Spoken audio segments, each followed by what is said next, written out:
একজন মানুষকে কবজি ডুবিয়ে খাওয়ানো হলো। জিজ্ঞেস করা হলো খাবার কেমন ভাই। লোকটি মাথা নেড়ে বলল, হ্যাঁ ভালো।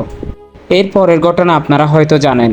যে ঘটনাটি ঘটেছে তা ইতিহাসে নৃশংস থেকেও নৃশংস।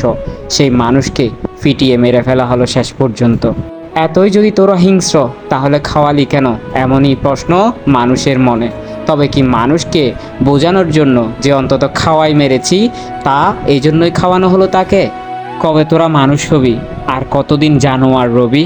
এমন প্রশ্ন এখন সকলের মনে। বাবা ভাই বোন কেউ নেই তার।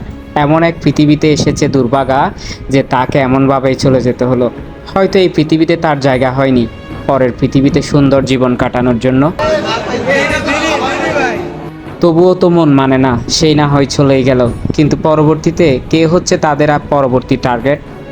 কেউকে পানি না খাইয়ে মারা, কাউকে নৃশংসভাবে খাইয়ে মারা। এই যেন আইএমএ জাহালিয়া যুগের এক উজ্জ্বল বর্বর দৃষ্টান্ত দেখাচ্ছে। আজকে না হয় এটুক থাক। আর যে বলার বাসায় যে হারিয়ে ফেলেছি, আর যে বলার কিছু নেই। জানি বৃথায় আহ্বান, তবুও দিন শেষে বলতে চাই, মানুষ মানুষের জন্য, জীবন জীবনের জন্য।